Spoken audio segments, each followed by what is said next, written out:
This is State Farm agent Jason Hardy coming to you with the Junction City Dragons Jason Hardy State Farm Player of the Week. And this week we have quarterback Dakorey. Larry, congratulations, Dakorey, for being named the Jason Hardy State Farm Player of the Week. And first of all, my first question, as always, how does it feel for your coaches to honor you as Player of the Week?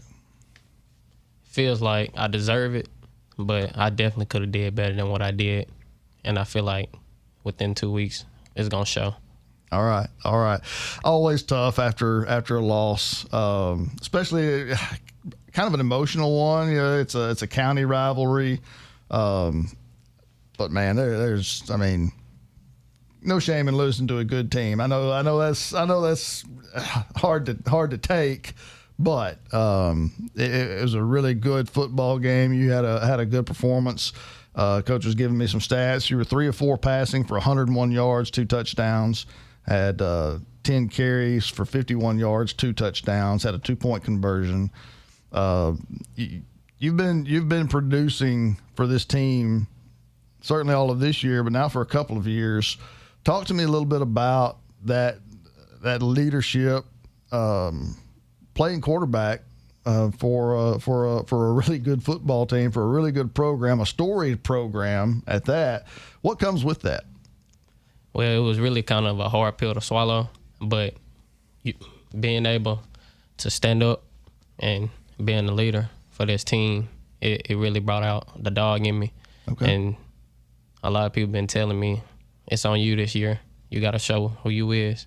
And I feel like I took that as motivation, and that's my motivation every week. All right. You're taking that on your shoulders and not backing away from it. Yes, sir. All right. Love to hear that.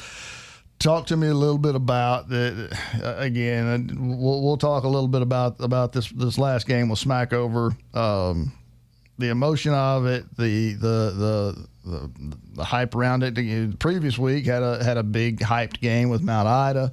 So back-to-back weeks really with some emotion in the games, some hype around the games.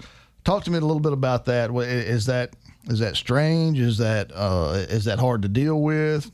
Tell me a little bit about that and the focus that's placed there. Yes, sir. So the hype about it is pretty normal to me, because I just feel like if I go out there and do everything that I'm supposed to, I'm unstoppable, and my team is definitely unstoppable. But we just got to fix the mistakes that we created and made and polish up for this week and next week so we can go out and dominate. All right. Talk to me a little bit about the pressure that those games put on you. How do you cope with that? The pressure, it wasn't as bad as I thought it was going to be, but I feel like I could have did a little bit more both weeks, and I'm going to fix that for a fact. All right. I know one of the sayings coaches like to use about pressure. Pressure is a privilege, right? And it sounds like that's what you've embraced that you're okay with that. Is that am I hearing that correctly? Yes, sir. All right. Okay. So talk to me a little bit now. We got an open week, and talk to me a little bit how this open week after a tough loss, is gonna feel at practice. It's going to feel like a long week, but we're going to make it a short week by dominating every day, coming in, working as hard as we can, polishing up on the mistakes that we created, fixing the defense and everything, and making sure our guys they ready for the week. All right. I'm gonna get Coach to comment on that too. Coach, you've got your quarterback, your leader, saying that he likes the pressure, he takes the pressure, he's up to the challenge. But then he's got to polish some things up in this open week. You got to love to hear that. Talk to me a little bit about what you've seen out of your quarterback. Yeah, Dakorey, after especially following the loss last Friday, he wants to get back to basics. I think we couldn't agree more as a staff. That's what you do during the bye week. You get back to your foundation, what got us where we were just at. We approached the overall season in 3 phases, and the first phase is your scrimmage and non-conference. When you get done with that, then you're in phase 2, which is achieving conference, and then we're in playoffs, which is phase 3. So they're not unfamiliar to this territory. I think what we are unfamiliar, though, with is having true leadership. And, these guys are taking it upon themselves on and off the field and wanting to embrace having taken a loss in that manner and really reminding themselves of what happened last year. And I think it was just a perfectly timed storm for them in that regard. I thought they played really hard. I thought they played harder than they should have. And I thought we could have played a lot smarter abroad. And I'm really proud of Dakorey for being probably the main vocal point of those things and really how we can fix it as a team with him having his boots in the sand. He's actually battling. Mine are on the ground, but he's actually in the arena. And, when you're out there and you can go through the ups and downs in game, from the words said to the eyes that you've been given to the body, everybody forgets all that stuff. And he gets to see it and he's felt it. And, without pressure, there ain't diamonds. And he loves the idea of getting one this year. And everything's right in front of him. I am proud of how they responded, and he's really been the fire behind that response. So, all right. I've got a question for both of them. I'll ask the same question to get both of you to respond. Coach, I'll let you go first since you've got the mic right in front of you there.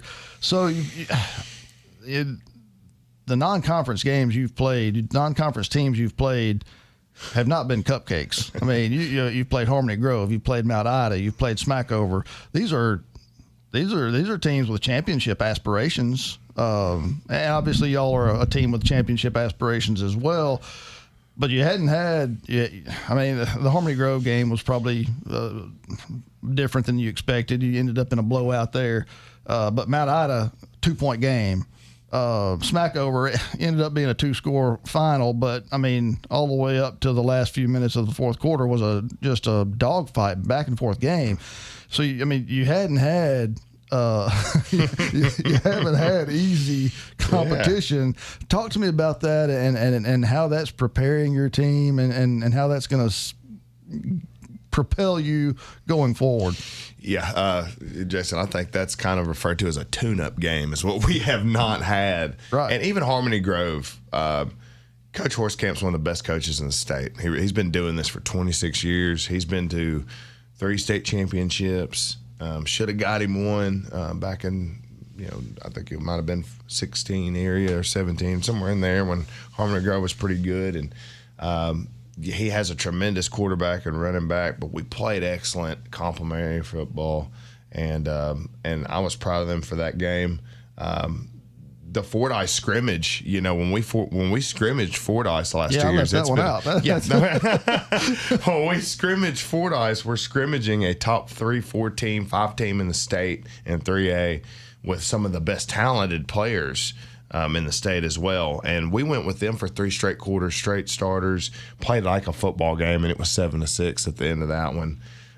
You brought up Smackover. It was 29-28 with 1:32 left on the clock. We had 2 timeouts, and we went ahead and let them score with an attempt to try to get the onside after we could score. So I think from scenario football being laid out over to adjustment football in the halftime rankings up to senior leadership and young guys having to step up, this couldn't have been more fulfilling than it's been this year. When you take on that type of workload, it can backfire on you.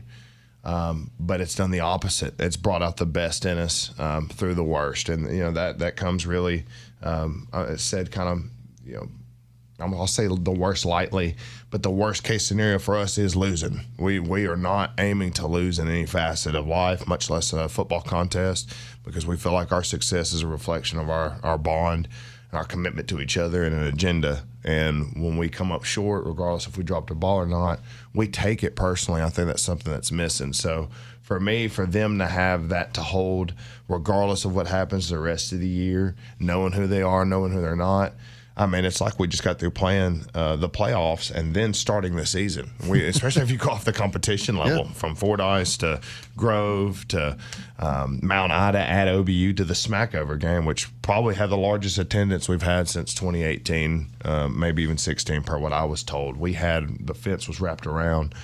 It was an awesome environment. So I do worry about fatigue, and so the bye week was perfectly timed to kind of get them back recentered and back to basics again. And then we turned to Foreman and looked to give them all we got. Okay. Dakorey, let me hear your response to that and the competition you faced so far and going forward from there. I feel like the coaches put us in that type of predicament for a reason, to get us ready for the playoffs. The fact that we will have to play 3 tough teams to get to where we want to be, and them being able to put those 3 good top teams in front and letting us feel that pressure and go ahead and get that out the way, and we worry about the rest later. All right. Okay.